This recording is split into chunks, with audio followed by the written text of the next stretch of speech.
Yes, our children, drink deep and feel the searing embrace of the first one. Now it is time for you to acquire what you came for. The burning in your veins is but a moment of discomfort in your transition to the great beyond. Now we welcome you to your eternity. Drink deeply, have faith, and join us in this sermon.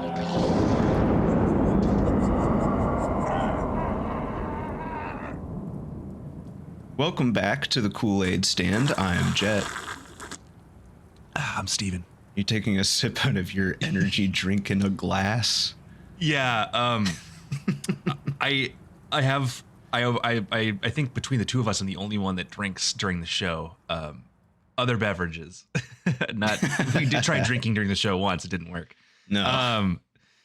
And I was like, okay, I'm just gonna put it in a glass because maybe it looks classier. And so I took an energy drink and I put it in a glass with ice. It feels weird. It's got a little bit of a yellow hue to it, I think. Yeah, like I'm pretty hydrated. Yeah, exactly. I'm just afraid I'm gonna make too much noise when I drink on the show. That's why I don't do it. How do you drink like a dog? Yeah, I lap everything up. Okay. You should know this about me. We've been friends for well over a decade You're at right. this point. Yeah, I know. I forgot about that. I'm sorry. What do we got today? You can see it on the screen if you're watching the video, but we're going to be tier listing video games, specifically video games that you and I have either played together or that maybe they're single player games that we've both played a lot of. Okay. And Yeah. we've like book clubbed them. You know what I mean? Yeah. So This I is think cooler than book club. this is cooler. Video game club is better. I think I've got 44 of them. I'm not expecting many of them to be ranked low because when we play a lot of a game, we tend to enjoy the game. Yep. But I tried to throw in a couple that we played a bunch of and didn't like so much. Didn't like very much. Yeah. And I'm sure we'll have plenty to say about those games when we get there. Yeah, probably Yeah, more to say about those ones than the ones that we're in love with. I'm seeing some traumatic memories already coming boiling up to the surface. So All right. let's get it started. The first one is It Takes Two, well-known co-op adventure. I really like this game. That game was adorable. It was really fun to play. It took us through a platforming, puzzling adventure. It's very linear, but it looked really interesting, and the themes were engaging to me, and also like there were moments that were harrowing. Yeah. It's so fun. The subject matter is cute. I mean, I'm sure it'd be even more fun to play with a significant other. But I tried. Just the closest thing I've got. So it was it was testing for our relationship. I loved it. How far did you get with Haley? I think we got to Moon Baboon. Moon Baboon. Yeah, so we didn't get to the part with the elephant. The regicide. Yeah, I think the last time we stopped playing, the two main characters at one point in this game decide that in order to solve their problem and like get their daughter back, they need to make her cry. And that makes, if you don't know about this game, it makes about as much sense in context as it does out of context. Yeah. And you kill your daughter's favorite stuffed animal to make her cry. So we were almost to that part. But my partner, Haley, is just not a video game person. So she has a difficult time with like the platforming and like the fighting game aspects and FPS aspects that the game includes, because it switches genres constantly, which is one of my favorite parts of the game. How did it feel to be the best person in the room at platforming for once in your life? It was a unique feeling for me, and I felt powerful. Yeah. A lot of the time we play games that require platforming, it's I've seen memes about this where it's like you're playing It Takes Two with somebody and one of them is waiting and the other person is trying desperately to get across a platform. Yeah, being the waiter was brand new to me. Yeah. You just gotta, because you're aware that the other person knows you're waiting on them, and it's only making it worse. So you have to like be supportive. Yeah, it's like it puts a bunch of extra pressure on when the other person is just standing on the other side of a chasm for 10 minutes watching you fail over and over again. It's like you're under a fucking microscope. Yeah, it's so I don't know if you've noticed, but like we're in moments like that. I'm like, you got it, dude. You got it. Like, I'm like trying to like because I have a encouraging. I have a tendency to get a little bit irrationally upset with platforming too. So I needed the support for sure. Don't crash out. I will. You'll get to a point where like I hate this. This is so fucking stupid. And he's just like I can hear him cross his arms. It's like no, get back in there. It makes a sound. It Takes Two is awesome. It Takes Two was a really cool experience for both of us. I would love to play it again with newer and more people. I would put it honestly. It's so cute. Which is not normally a genre that I play. Is cute games. Yeah. I would put it like a B or an A tier. That's a really good game. I want to put it in A. I honestly have no notes. But it's not like it didn't fucking make me ascend to Nirvana like some of these games. So. That's true. I like the aspect that it's accessible and you can play it with a bunch of different people though too. Also, since it's multiplayer required, they don't make you buy 2 games. You only have to buy 1. True, which is just cool. How it should be, probably. Yep. Next up, I have GTA 5. I've played a lot more of this game than I would have liked to have played looking back on it, I think. Yeah.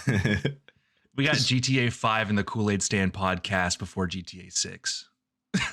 What are the odds on Kalshi for that? Yeah, someone's winning. Yeah, no, the thing is GTA 5 is a really interesting and cool sandbox to play with your boys. And the stuff you can do is fun and interesting and cool, and it kind of hits that like we have this nerve between us where we like to like do crime, and it's like true. Lets you do crime in new and interesting ways with cool stuff. But it's also a fucking racket, and I have a profound amount of issues with the microtransaction scheme system that they've gotten probably about $100 from me over all my time of playing. Also, I think the thing is though, is I think we would still be queuing into GTA 5 if we could transfer our accounts to PC. Yeah, we tried, found out we couldn't, and just decided we weren't going to play the game anymore. And I couldn't get a refund for that either. And I only played, I think, 15 minutes of the game. Yeah. I think that the microtransactions, they suck, and they're also a large part of why we spent like a pretty large portion of our time in GTA Online doing a money glitch.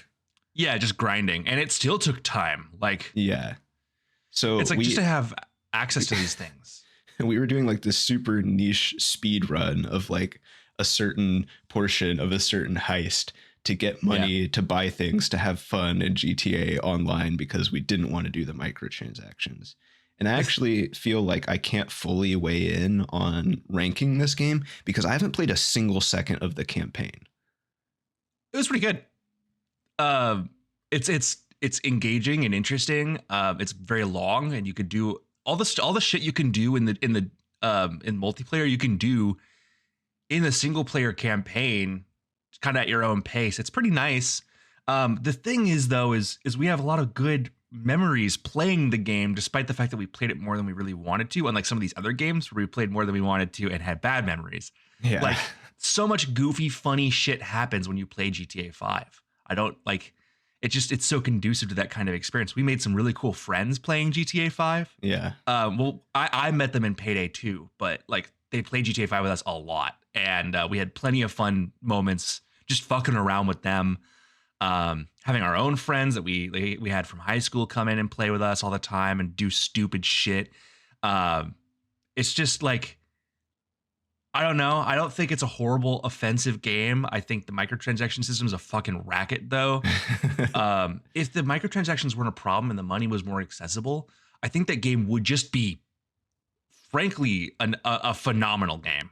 Yeah, but I think I would put it like C, maybe. I don't know. Do you have anything else to say about it? No, I totally agree with C. Like you said, I have good memories. The microtransactions and the online suck, but despite that, I think there's a reason it's one of the most popular games ever, the online specifically.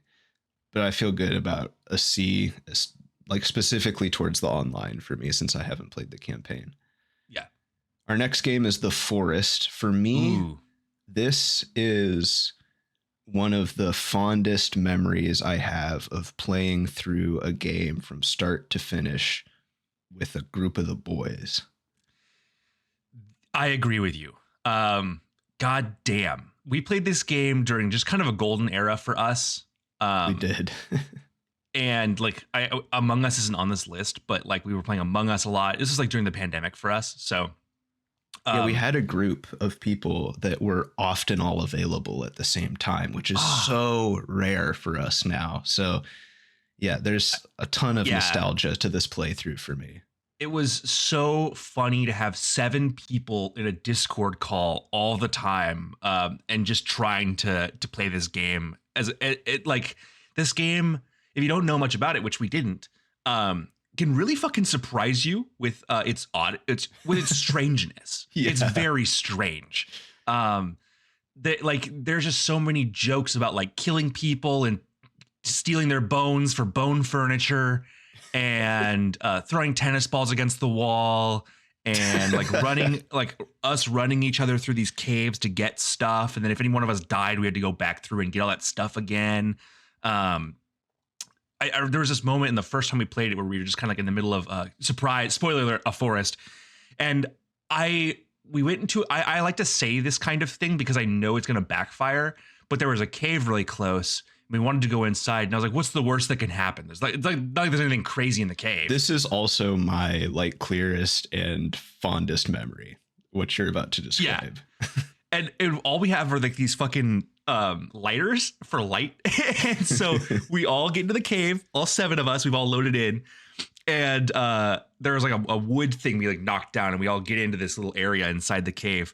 And through the fucking edge of our light, we can see this weird quadrupedal pink fleshy tower start to run at us, and everybody is screaming. We're like, oh fuck, and like we're turning tail and running. We're all like body blocking each other from getting out of the fucking cave fast enough. It was terrifying. So cool because usually when you play horror games with your friends, it's not scary, but that shit was fucking asinine for us.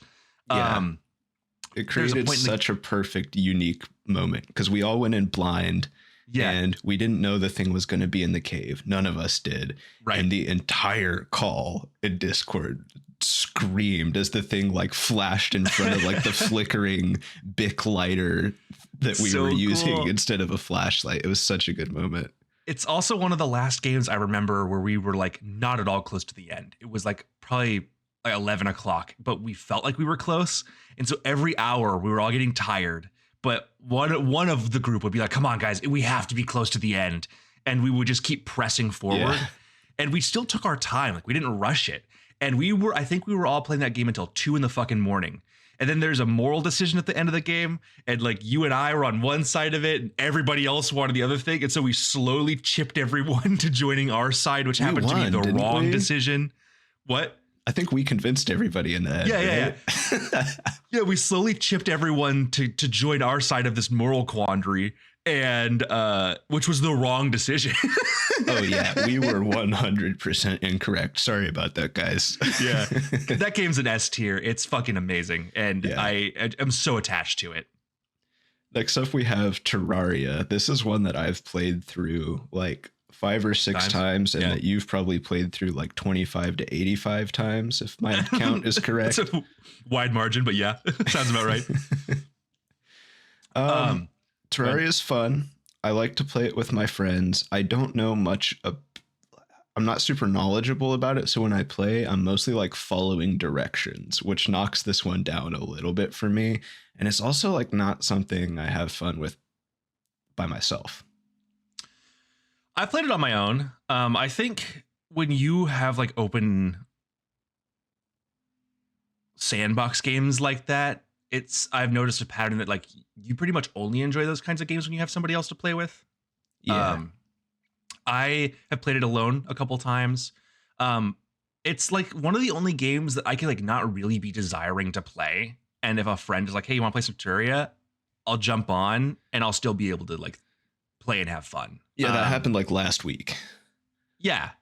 And it's so long and interesting, and you can really crank some fucking hours on it every single playthrough. Like I just learned that I lost all my characters and saves in the last 2 worlds that we had. Which blows because those characters are long and the last world we had was really cool. But still I'm like, it's okay. I can just do it again. Like I don't feel the need to like download a save editor and like give it all to myself. I'll just do it again. I will put this in a solid A tier. It's not like it hasn't. I don't know, man, because we around that same era from the forest, we had another playthrough of Terraria, and like that felt pretty fucking fun too. And we had even more people playing on that one. So are you saying it's between S and A for you? Yeah. Okay, for me it's a B. So let's put it in A and split the difference if you're feeling like it might even be an S. Yeah, that's okay.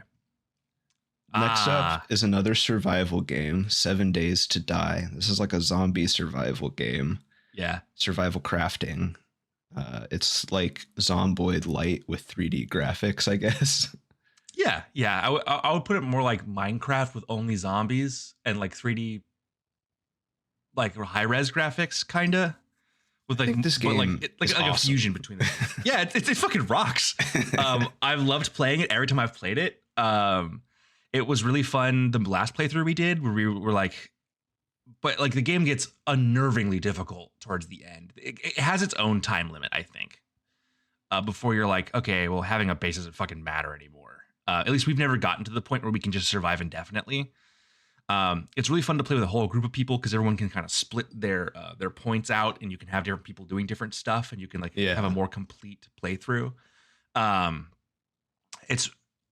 love it. I mean, it sucks I don't have much to say, but every time I've played it, I've had a great time. It's annoyingly difficult in the right way, where you're like you'll fuck up and you'll be like, oh fuck, you know what I mean? You're like, I forgot the game does that. The game has gravity. So sometimes you'll like be building this structure and like everything hinges on one pin and you're like, oh, why is that pin there? And you knock that out and you haven't kept track of where the balance is and the whole fucking structure just collapses and you wasted all those resources. And you're 2 hours away from a horde. Yeah. But like that, you're like, it feels fair. As opposed to some games where it's just hard to be hard. I think it's a really good game. Where do you want to put this one? I want to put it in B because we have It Takes Two in A right now, and I would not rank it as high as that, I don't think. Okay, yeah, that's fine. Okay. Next up, Cyberpunk 2077. Both of us played this more recently after they like fixed the game. Yes. This game has an unfair reputation at this point for being poorly optimized and oversold. It works and it's fun.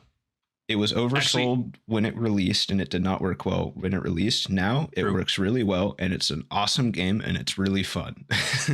Yeah. I was unsure about trying CP on my own until Jett's suggestion. Yeah, no, I did not suggest CP. It's funny because it was on sale, I think, and I texted Jett. I was like, "Hey, would you recommend CP?" And he was like, "If you're talking about Cyberpunk, yes, I would." It's a good game. I wasn't gonna play it until Jett pretty much played all of it, and now I think I've actually done more in it. Because I did the DLC, and it's fucking gripping. I've rarely had a game that just sucks you in so hard to the environment and world it's building, and you just like, because it's just one of those games where you either participate or you don't, and I don't know, if you're into it, you end up participating. Like the language is so interesting and fun. We still joke about like the slang that they use in this game with each other, just over text and stuff like that. It's really cool. You can play it however the fuck you want, which is super cool to me. And I really mean that. I've seen people do missions in some fucking asinine ways. It's really, really engaging and interesting. It's a downer ass game, which I love. But yeah, it sucks that its upfront reputation is kind of holding it back. But I'm so glad I gave it a try because I dumped like 80 hours into that game and had a great time. And every once in a while, I'm like, maybe I should go back and play some more. Yeah. It fucking rocks. Talking about it makes me want to go play it, which is a good thing to say about this game. The fact that it is a large open world single player RPG that I finished also says something about this game. Very rare. Because that doesn't happen very often. I don't finish a lot of like large scale RPGs on my own. I was super disappointed with the ending. And I know there's a lot of endings. So I just felt like the ending that I ended up with did not align with the V that I had been playing the whole time. Yeah. I both appreciate and am frustrated by the fact that they don't really gate you off at any point. You can decide, Baldur's Gate does this too. You could decide to just kind of turn tail and change your angle. I think one of my main criticisms about the game is that the dialogue options are not obvious. And as someone who has trouble reading tone, it's really hard for me to figure out what they actually mean by the things they're trying to say. Yeah. Sometimes you'll click on one and V will say something and you're like, that's not what I thought that meant at all. Yeah. I didn't want to say that. We have this problem in Baldur's Gate as well, where like Jett wants to say one thing and I think that that's going to come out a certain way. We genuinely can't figure it out. Yeah. Fortunately, it doesn't matter so much in Baldur's Gate. In this game, it does. The way you talk to people can really gate you off of some things. But the overall ending, you can pretty much decide what you want to do right at the very end. And it's not entirely obvious. Regardless, though, some of the endings I really do appreciate. There is one pretty much main ending everyone fucking adores. And that would also be my favorite version of the ending. But like you got to jump through some hoops to get that one. Also, my other main problem with the game is honestly Keanu Reeves. Johnny I like Silverhand. him. This is just something we disagree on. I enjoy the character. Johnny Silverhand is so flat, and he doesn't feel like a revolutionary like he wants to be. He also doesn't feel like he's faking being a revolutionary. Maybe it's because he's kind of a punk, and I just generally hate punks. I mean true punks, like the I can't be defined kind of punk. Like if you stand for nothing, then you mean nothing. Sorry. I think, but like. I don't mind reading Johnny that way because I think it feels intentional to me. Maybe it's not, but he feels like kind of a poser to me who like a poser who got a hold of a bomb. That shit happens in real life. Yeah. Regardless though, even though I'm running into the negative portion of my review of the game, it's still fucking awesome. It consumed me and it's so much fun. And I think what do you think? Choom? I'd put it I'd put it in A. Yeah, I think we could put it in A and Delta. Okay. Fantastic. Next up we have Risk of Rain 2. This is, I think, like one of the only roguelike games that you enjoy. And we're pushing it. We're pushing it, but yes. You don't feel great about this? Is this one that you've played a lot of that you're like, eh? This one fucks me off because I found it. And I was like, hey, you guys want to try this game? I don't know. It's kind of neat. It was during the same era, like 2022. And I did not know how much my friends loved roguelike games. I love them, yeah. And I fucking infected all of you with this game that everyone goes through these phases of really wanting to play. And I'm just there to cash the check, which kind of sucks. But the thing is, though, is I can find fun in it. I don't hate it. But I rarely play it on my own. I really am only going to play it with my friends. Same. I play a lot of roguelikes on my own. That is my genre most of the time when I'm playing video games by myself. Risk of Rain is not one that I play alone. And my struggle with this game is that I could play it more and learn, but just mechanically the movement and the FPS and ability use aspects of it are just difficult for me to like be adequate at, I guess, especially when the game gets really, really hard. I like to play roguelites where I'm limited by like the decisions I'm making instead of my mechanical ability with the keyboard and mouse. That's my struggle with Risk of Rain. Jet's just not a good gamer. It's I true. don't I'm mean not like, well, mechanically, I do tend to like lag behind the rest of the group that we play with a little bit. Yeah, I mean that's okay. You're playing with some very dedicated individuals a lot Some of the time. seasoned So gamers. yeah. I don't know. I think you're going to be fair in voting it. I don't want to knock it too much because generally I don't dislike the game. I just am not super engaged by it without the element of friends. And even then, sometimes I'll turn down joining. It's just not something that I'm super into. But I don't. Yeah, It's the soundtrack is fucking awesome. true. And I do have fun with it when I do play. So This is a B or a C for me, probably. What do you think? I think B or C is fine. If you're gonna knock it down points because it's hard for you, I would put it in B. I don't think I'm going to knock it down because it's hard. I think I like B for this. I think I'd rather go play this after we record than GTA. So, Yeah, fair enough. next up is Borderlands 3. This is the only Borderlands game that I put in here because I put a bunch of other series in here, and 3 is the one that we played played the most. together a lot. Yeah. Look, man, I don't see the dislike in the writing as much as everyone else does. I think it was written pretty well. I think people are just mad because it's not Handsome Jack or something like that. It's not as good, but that can't- doesn't make well, it bad. It's really hard to meet another character like Handsome Jack with writing because Borderlands 2 was around for so long and was so much better than the first game. And 2, that character, and 2, that makes Handsome Jack feel like part of Borderlands itself. And so when you take him out, it gets really hard to match. But I do like a lot of the stuff going on with Borderlands 3, and I don't think people are fair to it. I genuinely like this game. I genuinely like this game a lot. I honestly think it's like it's a very high B, if not a low A for me. I'm also really good at it. I love the character options. I love Beast Tamer, and I like that people get all fucking butthurt about the fact that a robot is non-binary. It's a woke game. A woke game. Also, that's a joke, and it's a funny one. Yes, It's a robot that's non-binary. Yeah, a robot that is programmed in binary is non-binary. It's funny. It's funny. Yeah. Yeah, no, I also Claptrap is not super in that game, which I That helps. Yeah. I genuinely don't like that character. Mechanically, outside of the writing, super fun looter shooter.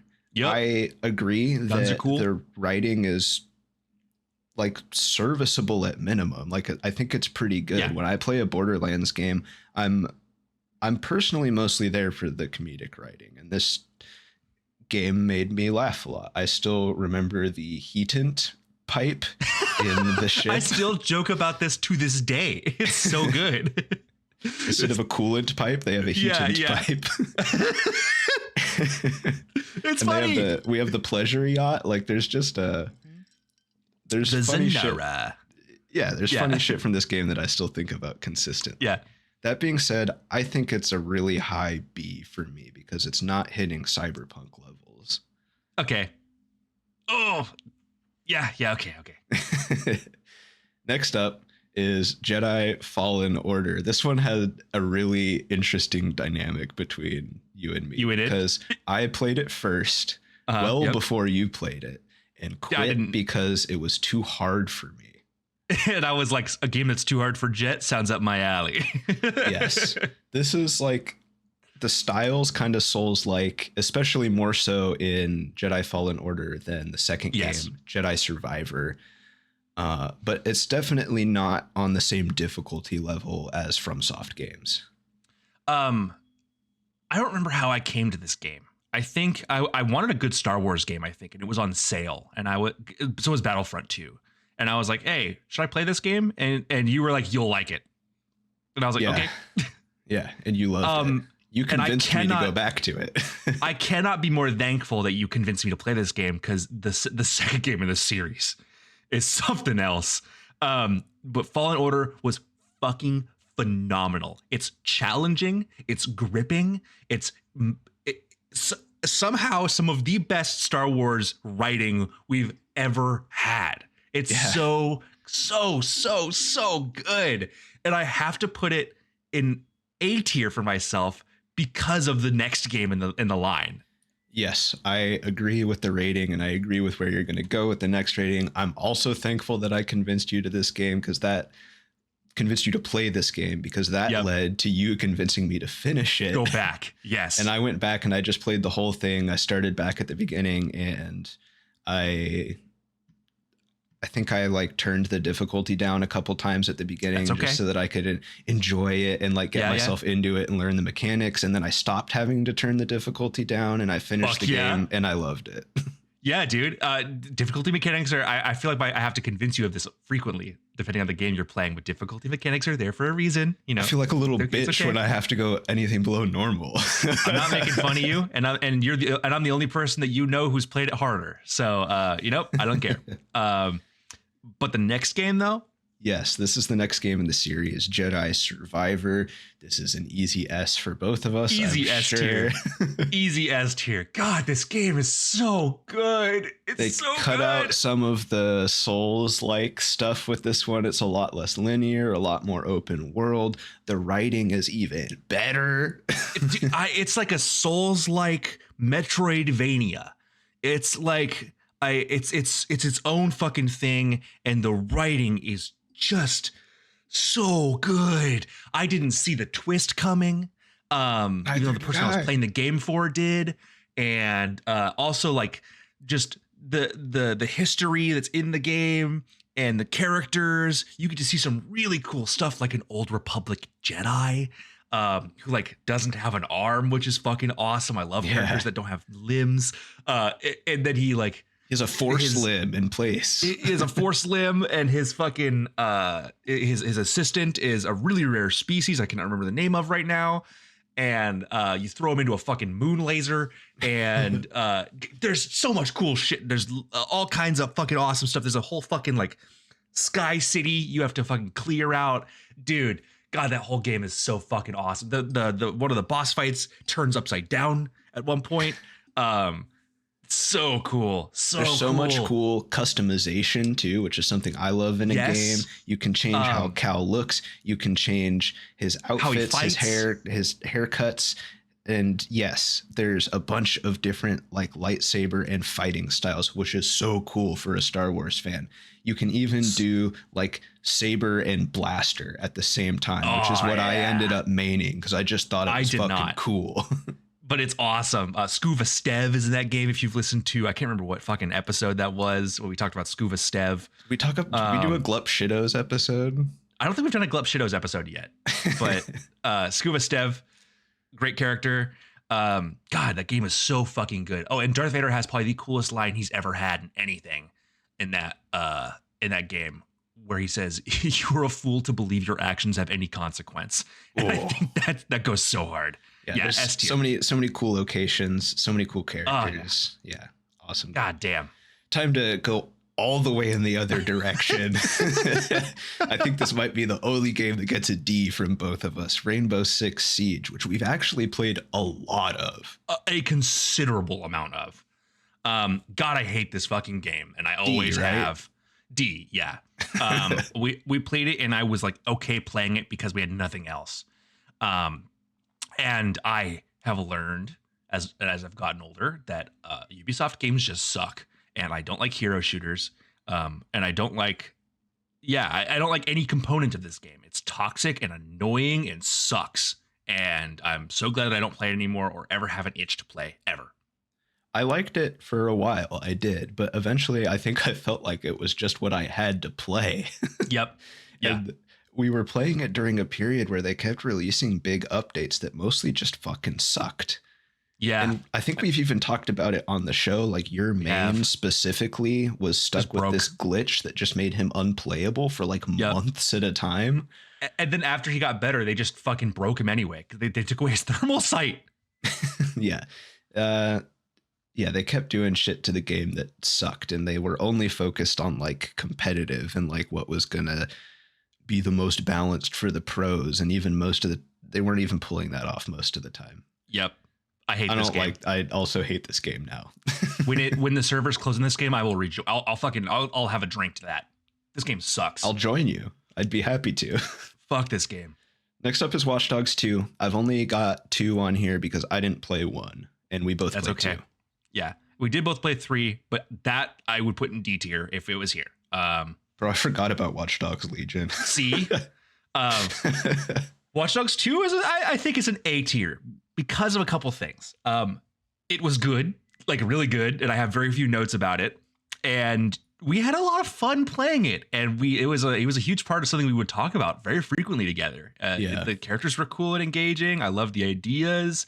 The campaign itself wasn't multiplayer, but you could wander around the open world with your buddies in it, and it was really, really fun. I liked Watch Dogs 2 a lot.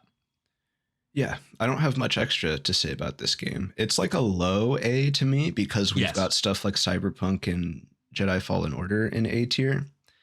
But I also wouldn't want to bump it down to B, I don't think. No, so I'm cool with an fair. A on this game. I liked it a lot.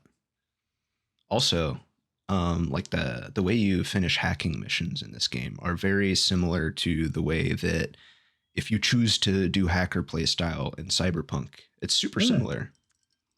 Yeah, so when I was playing Cyberpunk, I was like getting that kind of vibe which is why I chose Netrunner, because it's like Watch Dogs. Yeah, if you're a Netrunner, you can finish most of Cyberpunk like playing the same way you would play Watch Dogs, which is cool.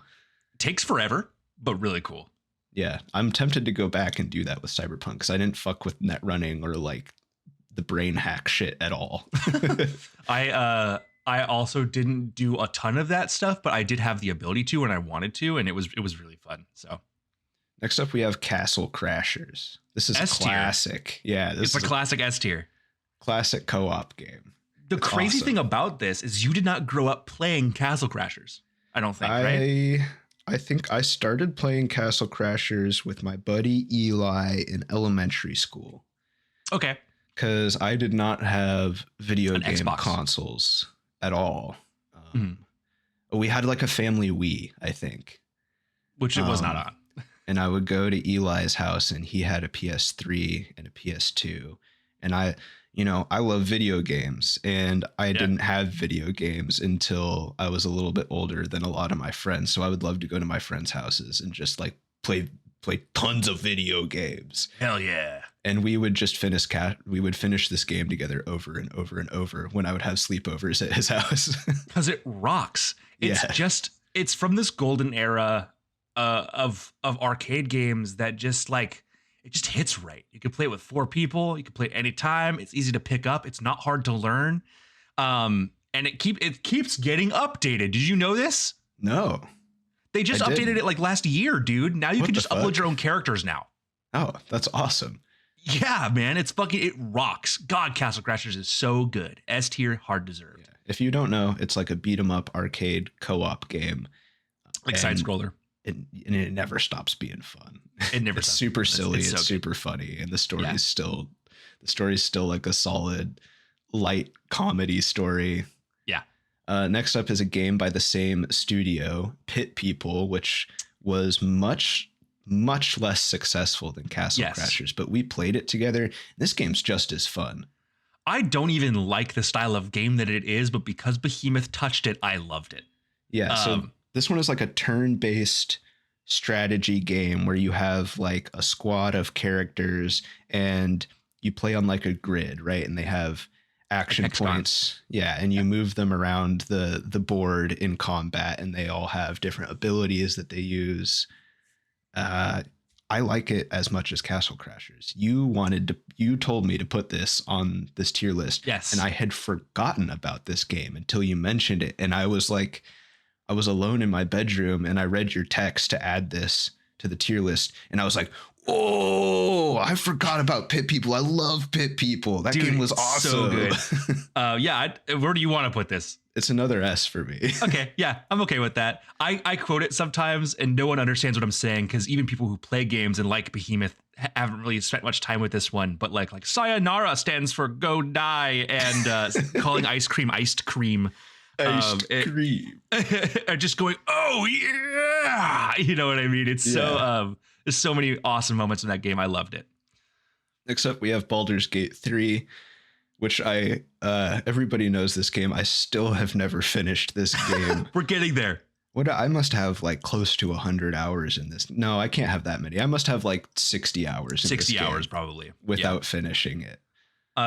Goddamn, I don't like D&D very much. I don't like turn-based games this much. I don't like games where you have like it's super open-ended to solve things this much. I don't like games where you fucking click on a little thing and then click on a guy and then something happens that much. This game bangs so hard. Yeah. You guys put me on this, and I wasn't sure about it. And then I was like bored once and decided to launch it on my own and start my own playthrough. And traditionally, especially what really sucks is I especially do not like the first part of these games. I don't like the first third. You know what I mean? I don't like wandering around big green area and talking to animals and wandering around fields and shit.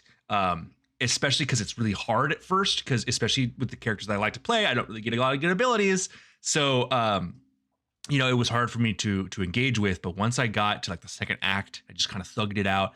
Then I was having fun, and I had a great time. I think I did everything I could possibly, mostly blind, on my own playthrough, and that took about 75 hours. I was a paladin sorcerer, and that shit rocked. I loved that game. I love this game. I'm still glad that we play it. This game has so many moments that make you feel so big and cool. There's so many awesome set pieces that I still it's still so good that I don't even want to spoil moments from it. There's nothing that I haven't gotten to yet because we're playing it right now together. Even the stuff that we've seen though, right? Like especially at the end of the second act, right? Yeah. Like that shit's so fucking awesome. So cool. I would put this in A tier if not S. I like A. Okay. It's a phenomenal game. I was brought to it not by the previous Baldur's Gate games, but by Larian's other series, which is just the same game without pretty much the same game without the D&D IP. Yeah. And I played both the Divinity games and learned that Baldur's Gate 3 was coming out. Everybody was super hyped about it. It was D&D. It was the same studio, and that got me excited about it. I have a couple like personal gripes with it that aren't really like bad things about the game. It's just things that I don't personally like so much about the game. I find certain like mysteries and puzzles really difficult to figure out, to the point where if I was playing by myself, I'd have to go to the internet pretty regularly, which I don't love doing. It's really good to have a guide for this game. I mean like someone playing with you who's played it. And I don't love that being necessary. But yeah, no, I get you. And I also think it's too horny. I know they're catering to like a horny D&D fandom audience that also loves this game, which is fine. It's too horny for me. Well, you can not be horned up if you don't want. I know, but yeah, I forgot how intense the horniness was from my playthrough that I played for a partner I had at the time, and they wanted to engage with that, and I just as kind of as a joke decided to get horned up with Minthara in the first act, and we were all fucking silent as we watched two women just go down on each other, dog. And it's crazy that game lets you do that. Yeah, nuts. But also, Jett, I'm gonna expose you right now. You say you don't like the horniness, but your character is naked in camp, and we have to look at your flopping dick every time you sleep. So, yeah, that's not horny though. That's just funny because it's a peepee. Your Honor. Your Honor, it was funny. Your Honor, For Honor. Yeah, For Honor is the next game. I said Rainbow Six was going to be the only one we both put in D tier. I put this in D tier. What's really funny about this is what we're about to say about it, I think. And we were cracked at this fucking game. I consistently had like a 1.5 or 1.6 KD in this game. That was part of why I kept playing it for so long. Yep, I talked about I talked about kind of struggling to keep up mechanically with other people in our group that we play games with. I was able to keep up in For Honor. Yeah. I was good at For Honor. And I had a specific character that I was really good with, to the point where I could like kite people around and just like mess with them in casual lobbies. And I was good enough at the game for a while that I was like mean to other players in casual lobbies, which this is why bullying feels good. Exactly. Yeah. We were so good at this game, and our whole crew was fucked up at this game, dude. The thing about it though is it's a Ubisoft game, and I hate hero shooters. And there were so many moments where like, yes, we were playing well, but like the game didn't make me feel good. You know what I mean? Yeah, I would be like, we'd be winning and I'd be doing like pretty well KD wise, and I'd still be fucking pissed. Yeah. And the thing is this game was my first experience with really starting to hate skill-based matchmaking, because even at our level, it did not work. Basically, you had like noob lobbies, and then you had like so ridiculously try-hard lobbies. And I want to remind you, I hate ranked game modes. I played ranked in this game and still ranked very high. Like, I'm very good at this. I was very good at this game. It was on sale recently for like $2 on Steam. We bought it. We tried it. We censor that out, please. 46 minutes. We wrecked people. And then we got put into the normal lobbies we were from again, and got reminded why we do not play this game anymore. Because as hard as we bullied, other people will bully even harder. And that's just not fucking fun all around. It sucks. So yeah. I also had the same experience over time with this that I had with Rainbow Six Siege, where they started to add new characters and mechanics that ruined old characters and ruined old mechanics and made the old shit obsolete, because they wanted you to pay real life money to buy the new shit. And that was annoying. And where we hated balancing, these fucking devs were so high and mighty about the concept of balancing that like they were like, oh, do you just suck at the game? Yeah, the community would be like, we think this is unbalanced. For example, on console, which was where we played when we played a lot. Yep.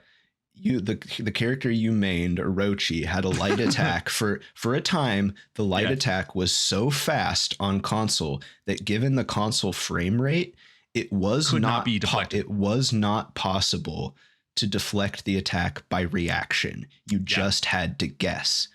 And on PC, it was possible. It was just like a really, really quick reaction time. But you were simply guessing on console. And people pointed this out. And the devs were basically like, yeah, you're just not good enough. Get faster reactions. It's like, no, the frame rate is actually not high enough. Yeah. D tier is where that game deserves to be.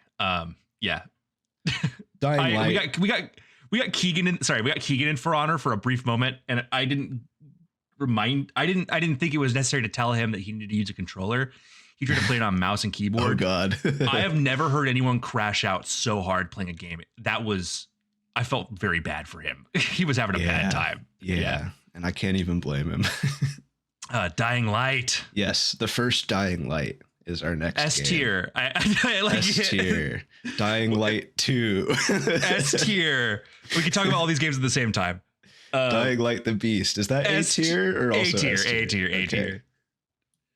So all the of series. These games, yes, all of these games are just so much fucking fun. Like, it's basically Mirror's Edge parkour combined with zombie attacking, and even at its hardest, it's still fun. Yeah. The story is okay, but it always has hard hitting moments. Yes. But God, it's just so fun. It's so fun. Like, it's so rare that you play a game where you're like, I'm just having a good time. You feel like a kid with a lollipop and a helicopter hat playing the game. It's just, nothing could be wrong. It's so much fun. Yeah. Like, everything about it just feels so good, and it's so enjoyable. And the best part, up to a 4-player multiplayer. Yeah. Hell yes. They always do co-op. It always works so well. Fun. The combat is fucking delightful. The parkour is fucking delightful. The progression. is awesome Good. because you just get like absurd abilities that break the game towards the end, Yeah. but you don't have them for long enough to like ruin the game. But at Yeah. the end of the game, you just feel like a god for a few hours So before good. you finish. And it's fantastic. There's always a mechanic in every game that is just so fun to do and is overpowered, but doesn't feel bad to do. You know what I mean? Like drop kicking. The third game has a grapple hook. You could just grapple people towards you and stomp on their head. Yeah. It's so much fun. All of these games are just fucking excellent. If you've never played any one of them, give any one of them a try. But maybe start with the first one.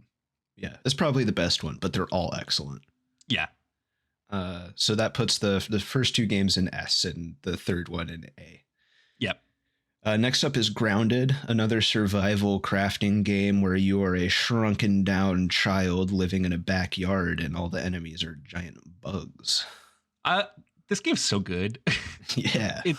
I love the idea of being small. I like the idea of bugs being big. I like chopping down grass and building little houses out of it. It's so open-ended. The things you can do are so interesting. The combat system is honestly pretty deep and cool. I love wandering around at night around a tree and a big fucking wolf spider comes out and chases you. It's fucking awesome. Grounded was great. We need to play the second game because the first one was so good. We do. Yeah. I would put Grounded honestly a solid A tier. It was so fun. I agree with A. It's also got like it's got a fun, mysterious story that you get to figure out as you go too, similarly to The Forest, I would say. Yeah. Yeah, awesome game. You're Next diving up- into anthills and stuff. Yeah, no, it's a great game. Next up is a game that we've recently decided is not a great game, Arc Yes. Raiders. We haven't And- played a ton of this game, but we both bought it, and then we both played a lot of it for like a few weeks, and then decided at the same time that we were going to quit playing it. Yes. We played this before Christmas of 2025, and then after Christmas of 2025, the game like just hit the sour note and went downhill fast for us. Look, people that I know are fans of Arc Raiders would be like, "Oh, it's just a skill issue. Oh, the things you don't like about the game are just inherent about the game." And it's like, yeah, actually, but that's fair criticism. I don't like extract shooters. B, I don't like extract shooters, and C, I don't like the fact that like, dude, I don't like working towards something to then have all that shit robbed from me. I do not feel like I want to use any of the stuff that I'm collecting because I will lose it. And it's not because I'm shitty. I got pretty good at killing, and like the skill-based matchmaking kind of just like, or I guess aggression-based matchmaking just doesn't really work. At any point, someone could decide that they want to just start killing people.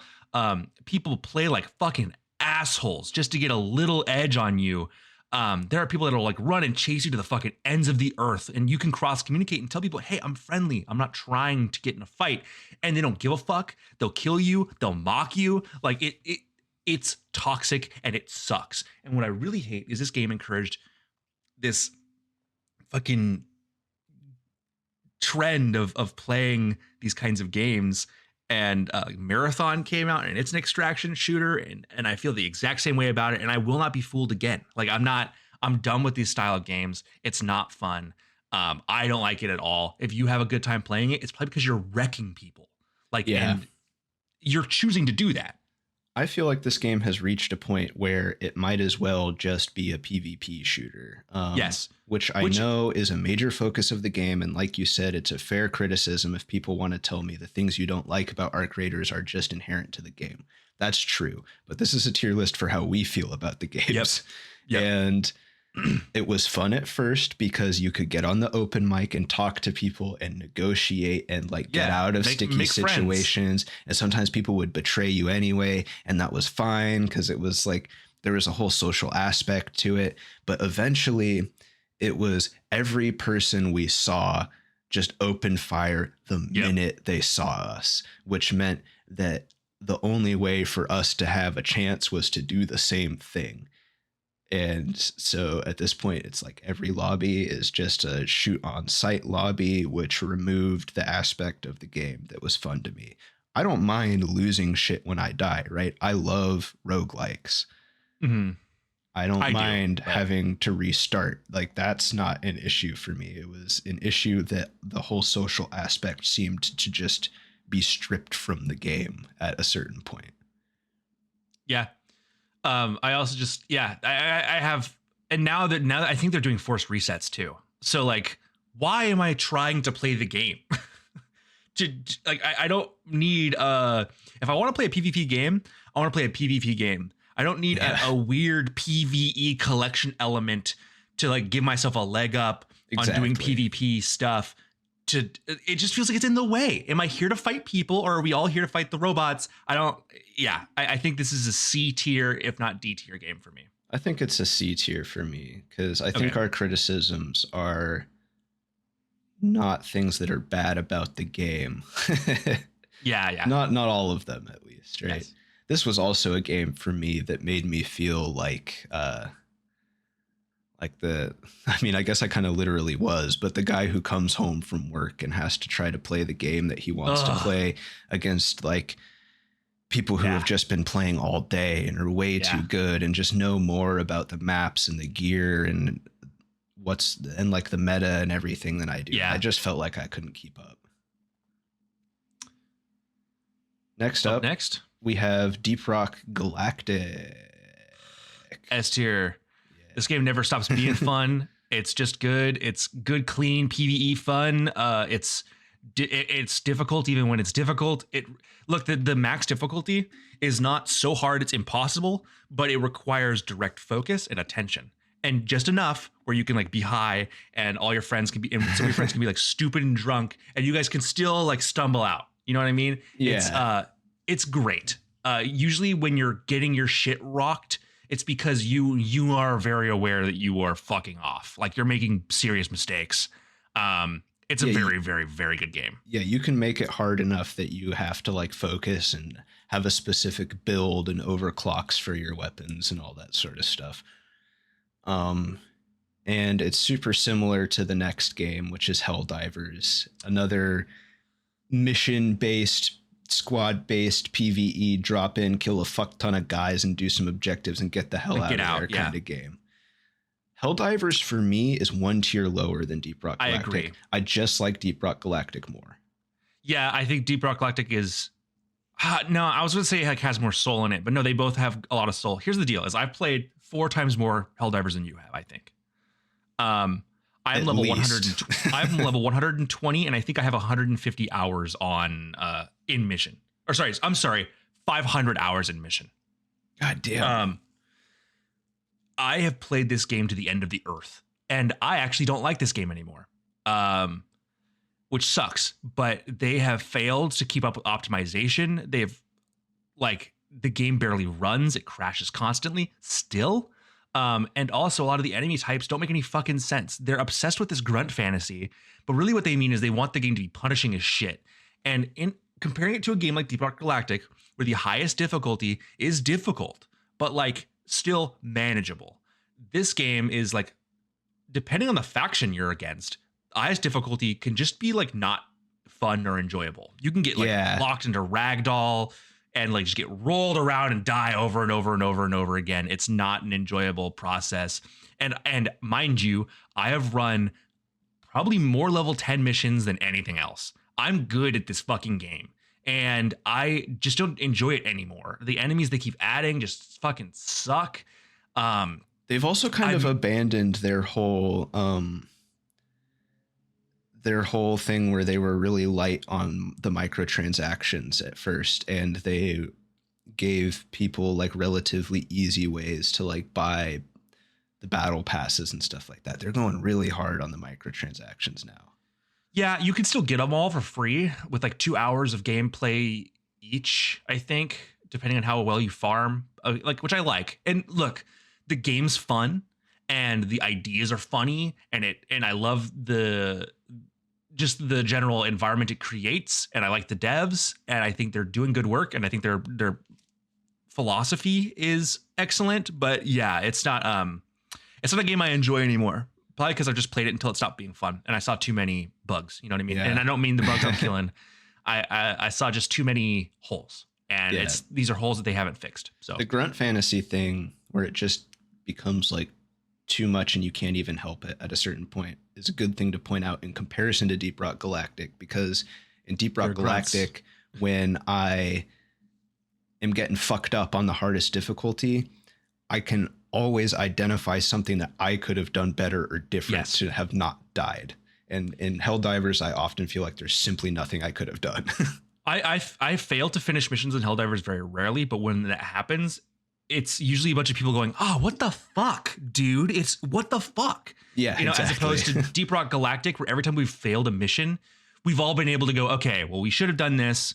We should have done that." It's always been identifiable. I gotta bring this weapon and this overclock next time, and we'll go back in and we'll. My bad, everybody. Yeah, like it's the thing is with games like this, you need to control how out of control it feels. If it genuinely gets out of control, then you're not playing the game. You're just letting it wreck you. It's not, you know what I mean? As opposed to Deep Rock Galactic, where like things get out of control and there's a way to gain control again. Yeah. Helldivers 2 can get so out of control beyond your control that the game just happens to you, and that's not fun. Hear me out. Is this a B tier? I have it in A tier right now, but it's in here with some things that I like a lot more. Yeah, actually, let's put it in B tier. Okay. Because that puts it next to Borderlands 3 and Risk of Rain, which for me seems about right. Yeah. And remember, I like this game and I'm very good at it and I've played a lot of it. But yeah, I'm done with it. Yeah, I mean, our opinions change on these things. Like, I liked Rainbow Six for a while, and that's an absolute D tier for me. Yeah. Next, we have Splitgate. I think we're going to have fairly different opinions on Splitgate. I don't like Splitgate that much. I am a huge fan of Splitgate. I have learned something recently, though. The reason I'm so good at it is because a lot of this might make you feel a bit worse. Is a lot of the games these days are popular, or towards the, I would say, latter half of its existence, were populated with bots, and that wasn't declared. This I still had a hard time. Yeah. This is a method to make the game feel more populated than it was. Regardless, I love the idea. It's Halo with portals. All right. Yeah, it's Halo, but you have a portal gun. Shit rips. I put it in A tier as far as, and I don't even like PvP games that much, but I put this in A tier. It's a C tier for me. So like, I don't even know what to do. I guess we can put it in B. Put it in B. I think honestly, next to Helldivers, I'm okay with that. Yeah, a large part of why I don't like this game is because I'm just really bad at it. I played a decent amount of it and I felt like I wasn't getting better. I got mad at the game frequently and I just felt like I couldn't get better at it, which was really frustrating. It's a silly reason to not like a game, but no, I get you. To you be want honest, to get better at something you're spending time with. Yeah, to be honest, that's why I don't like it very much. That's okay. Next up, we have one of the all-time greats, Minecraft. We've played fuck tons of Minecraft. We've had so many different servers. We've had mods. We've done vanilla. We've played with like different groups of friends. We've been doing it since middle school. Our friendship was founded on Minecraft. Even though I'm not a giant fan of Minecraft as it is today, and I think that it has glaring deficiencies that make me not really enjoying playing it, I would still put Minecraft in S tier. I would too, because I don't want to discount the amount of fun we've had playing Minecraft and the amount of like late summer nights that we've had playing Minecraft together. Yeah. Those were great times. So I think it has to be an S tier. Another all-time favorite of ours is up next. Payday 2. This is a quick S tier. Yep. Payday 2 is one of our favorite games of all time. Yeah. You and I love this fucking game so much. And I have more play time in it than you, but I think when we reached like college age, you got really fucking good at this game a lot, like right next to me, which was really cool. Because in middle school or high school was like I figured out how to do the heists, and then you helped, and we just did it together that way. Yeah, you gave me like tasks to do. Yeah, and I could do them, and I could help us do stuff. We got to a point where you were like the other number one guy. Like people would come play with us, and we would take them through it. It was awesome to get so good at a game with you, especially when it's PvE. You can control every element. You can just memorize stuff, and we did. and I think we could still load into Shadow Raid on max difficulty right now and We could knock do it that shit right out. now and We do it speed right run now. I think Yeah. we could load the game up and speed run Shadow Raid right this second. That shit's in my DNA. Yeah, it was an awesome feeling to feel like I had genuinely gotten really good at a game. That doesn't happen a ton for me. And we like our crime games. You mentioned that Yep. earlier. So like the whole theme of the game being like wild, ridiculous heists is really fun. There's a lot of there's a lot of number crunching and like build creating to do, which is something I have a lot of fun with too. It's got everything I want. Yeah, Payday 2 is an amazing game. It has problems, especially with its history, but we played on console for most of it, so we were just happy to have access to everything else by the time we got to PC. And it's great. You know what's not great? Payday 3. Payday 3. Yep. C, if not D tier. I think it's a C. It's not as criminal as Rainbow Six Siege or For Honor, but it's not a good game. It's poorly overpromised, poorly supported. Yeah, it's mechanically, it's not fun. It's slow. It sucks. I wanted it to be good so bad. The thing is, it's like, I wanted it to be Payday 2 but better, and Payday 2 is just the way it's built is, I don't know. I think it would have been better to remaster Payday 2 as opposed to make a whole new game that just sucks. Yeah, probably.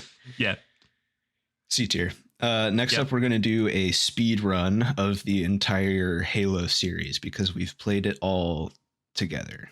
I've played a lot less Halo than you have. I've spent my whole life playing Halo, but I think we will agree because you discovered Halo in 2021. And when you first saw it, Jett, were you blinded by its majesty? Awestruck?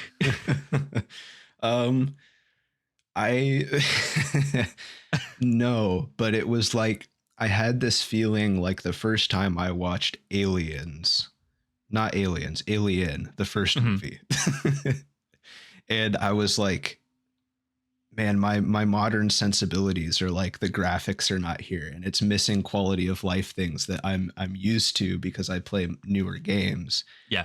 But I just understood how much of a fucking gem it was for when it came out. I'm talking about CE specifically. Yes.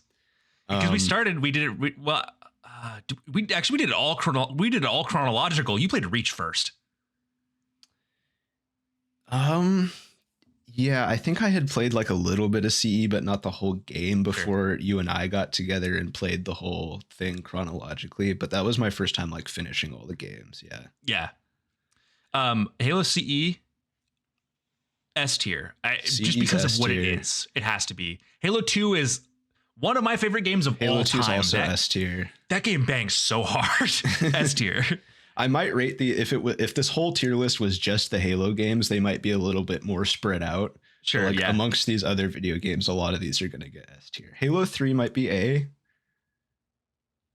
This is a really uncommon opinion. No, because I agree with you.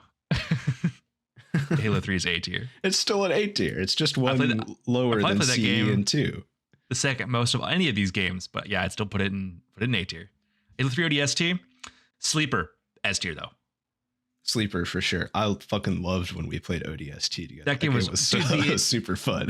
Just the environment it builds around you is so fucking sick. It's rainy and cool piano music, and it's so inquisitive and interesting. It's a noir, detective Halo game. Where did that idea come from? I love it. I don't know, but it's awesome.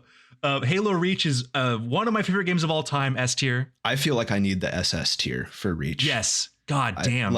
This is like the top game in here, maybe. You want a game that makes you feel like it's all over, bro. Halo Reach is so good. And then Halo CE is like, that's not over though. Halo 4, A tier. A tier. I'm with that. Halo 5. D tier. D tier. That game sucked so bad. Halo Infinite. You might disagree with me, but Halo Infinite's also D tier to me. Did you play the campaign? I didn't finish the campaign because I didn't like it. Oh, shit.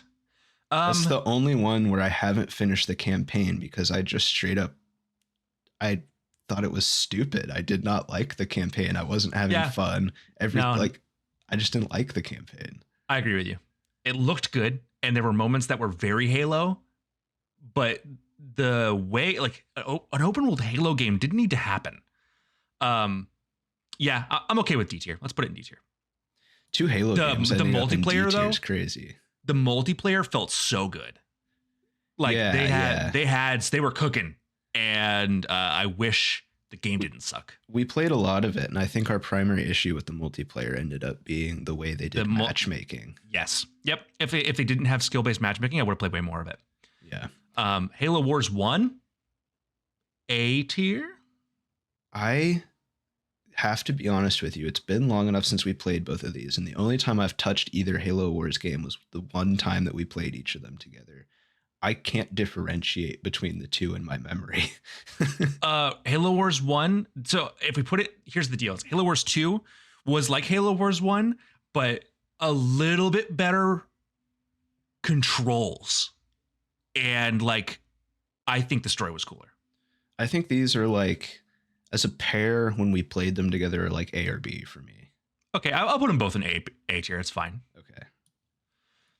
And I have to say, overall, Halo obviously is very highly regarded by us, especially by me. But man, these games are awesome. If you haven't played Halo, you got to. These are foundational especially sci-fi, Reach, bro. Especially Reach. These are foundational sci-fi things. Like you can see Halo referenced and referred to and having an effect on modern stuff. They changed games. They changed sci-fi. Halo is fucking amazing. I need a Halo tattoo. Next up is a game that we played a lot of for I don't know why. Call of Duty Modern Warfare 2, but the newer one, the remake one from like 2019, 2021, I think. 2021.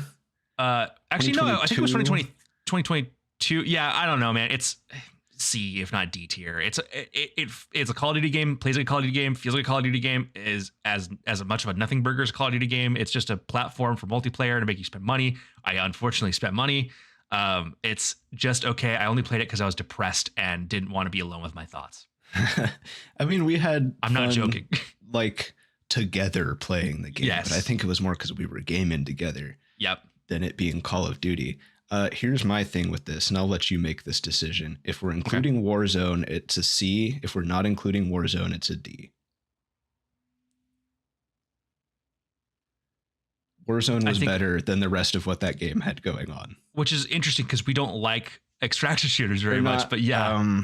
Was it not the Battle Royale one? DMZ is what I'm trying to say, I think. Yeah, DMZ. Right? Yeah, I'd put it in C tier. That's fine.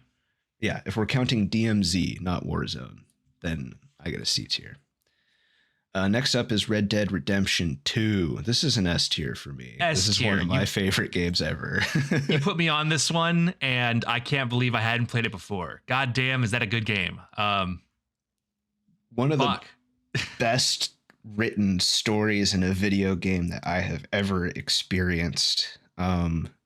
When I got you to play it, I was really excited. And then a couple days later, you texted the group chat and you were like, it feels like Arthur's been coughing. And I was like, he noticed. This is going to be so hard hitting as this develops. Yeah. Man, that game is so good. It makes it asks the question, what makes a man? Or what makes a person, right? Is it your decisions? Is it the early ones you make? Is it making it right in the end? What is it? That game is so good and it plays so well and all the stories are so awesome and the horses are fun and it's also just fucking awesome to be a cowboy. Yeah. You know what I mean? Like I was going to say that it's not just the story, like the atmosphere is fantastic. The world is fantastic. It's an overused phrase, but like it does feel lived in. There's always people around doing different things and talking to you about different stuff. You'll leave a town and go back and like something has happened there that you now have to learn about. And there's all kinds of side missions and side mechanics like hunting and treasure hunting and fishing and taking a shower. People will say you stink if you don't change your clothes. Yeah, you can take a piss. Like what a game. It's awesome. Yeah, S tier. Next up is it's another series speed run, but a shorter one. Dead Space. I've got the remake and the original, but we'll start with the original. Dead Space 1 would have been Original would have been S tier if not for the remake. I put Dead Space Original A tier. A tier purely because we have to put the remake above it. Yes. Dead Space 2. I'm going to put an A tier as well, even though it I agree. Feels a little bit like a different game, but it's still really good. I was worried you were going to put it in B tier, and it is a pretty different game, but it's still an A tier. It's still on the same level as the original. Dead Space 3 is the one we have to knock down. But hold on though. Playing a game alone? Absolutely. We had so much fun playing it with together. A friend. It's so it's like, yeah, the game sucks, but you're like playing with a buddy though. And but that being that's the factor that saved anything about this game, because the only narratively interesting thing in the game to me is the backstory you get on the player 2 guy. And finally learning what convergence is. They saved that all the way into the third game. Yeah, I didn't care about the story. The gameplay was completely different. It wasn't a horror game anymore either. And like I said, the most compelling part of the story to me was the story that you only get when you're playing co-op. And the fact that the game is saved completely by having co-op, it still has to get knocked down to like a B for me, if not a C. I think honestly, no, I'm thinking about it now. Like, let's put ourselves in this position. You want to play? Let's play Dead Space 3 again. Now think about all the things you're gonna have to deal with. I don't really want to. Yep, let's put it in C. Okay, yeah, I played it once and that's good enough for me. So yeah, C. Next up is the remake. This is the one that has to go above. S plus tier. This is a perfect game. God damn, this game is fucking amazing. Holy shit. This one's up there with like Red Dead and Reach as like there. Steven's got a marker tattooed on him. I've got a 3D printed statue of a marker over there somewhere that you made for me. Yep. Holy fuck. God, we have a love affair with this game. Yeah, dude. Oh my God, this is a perfect game. Yeah, I don't have anything. What else is there to say? It's a perfect. Go play it. Like, there's a few in S where I almost wish I added an SS, and that's probably like Reach, Red Dead, and this game. Yep. And our final game is, we did not save the best for last. I gotta say, it's GTFO. This is a game that a lot of people might not know, right? Because it didn't get that big. No. This is a multiplayer. It's like Deep Rock Galactic if it was just ridiculously difficult. This game requires perfect group play. Like, you have to be locked the fuck in with your boys to make it work on this game. And we started to play it a long time ago, like 2022, 2023. And we stopped because it was too hard for us. And then I, for some reason, was like, the game got updated. You could go back to all of the previous like rundowns. And I was like, let's give it a try. And so I pioneered to see if we could play. And I made it work. And I was, okay, fine. So I told Jett and Keegan and Colby, we're going to play this game. And you guys were like, okay, let's give it a shot. And we did. And I think we all proved to ourselves that we could do it. Yeah. And that was enough for me. Yes. And when we knew enough about how to do it, we understood that we could and how much work it was going to take to actually keep pressing into the game for what honestly felt like minimal reward. The only reward being we got to keep trying to do it. And that didn't feel good enough to me. I don't think it felt good enough to anybody else, because when we stopped playing it, no one mentioned that. I think the game is good.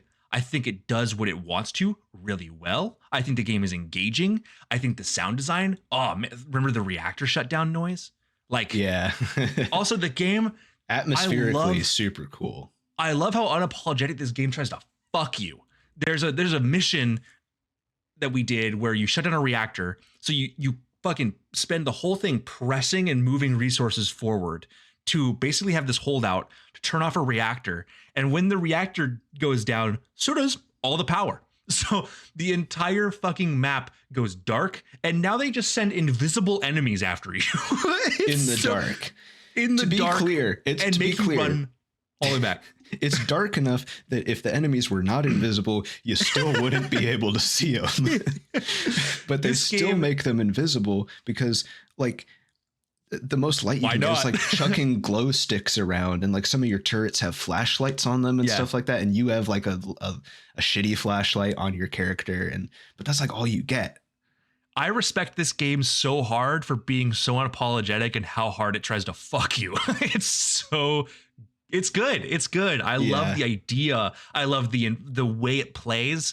But I personally made a decision not to stress myself out so hard with playing this game, and I think a C tier is fair. Yeah, I think a C tier is fair. And I think it's a high C because the game is good. I think I just eventually realized that what I wanted from the game was not to play it for fun. It was to prove to myself that I could beat a rundown. Yes.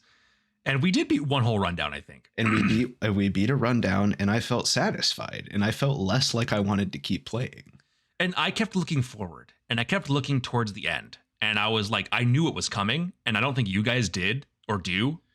You told me about some of it, but they just keep adding even more ridiculous fuck you up the butt stuff the further you get into the game. And there's this really cool experience where like when you play rundowns, you're playing as two different timelines of a group, and like you'll pass items through the rundowns for each other. Really interesting stuff, but yeah, it's not, I just don't want to play it. And that brings us to the end. Yeah. That's it. That's all the games that we've ever played. That's all games ever, actually. That's every game ranked. You wanna do the A and half of S and half of A, and I'll do the rest? Yeah. All right. So in S tier, to recap it, we've got Halo Reach, The Forest, Jedi Survivor, Castle Crashers, Pit People, Dying Light 2, Deep Rock Galactic, Minecraft, Payday 2, Halo CE, Halo 2, Halo 3 ODST, a lot of Halo, Dead Space 2023 Remake, and Red Dead Redemption 2. Yep. And moving into A, still in no particular order within the tiers, It Takes Two, Terraria, Cyberpunk 2077, Jedi Fallen Order, Watch Dogs 2, and Baldur's Gate 3. I'll hand it off to you. And we've also got Dying Light, The Beast, Grounded, Halo 3, Halo 4, Halo Wars 1, Halo Wars 2, Dead Space 2, and the original Dead Space, not the remake. And it would be an S tier if the remake had not come out and perfected it. Oh, yeah. 7 Days to Die is in B tier, Risk of Rain 2, Borderlands 3, Helldivers, and Splitgate. C tier is GTA 5, Arc Raiders, Payday 3, Call of Duty Modern Warfare 2, the new one, Dead Space 3, and GTFO. And in D tier, they deserve to be here, Rainbow Six Siege, For Honor, Halo 5, and Halo Infinite. Yeah, that's all the games ranked. We've been ranking games for long enough, so see ya. Oh, wait, hold on. Subscribe to our YouTube channel, Koolaid Stand Podcast. Follow us on Instagram and follow us here on Spotify. All right.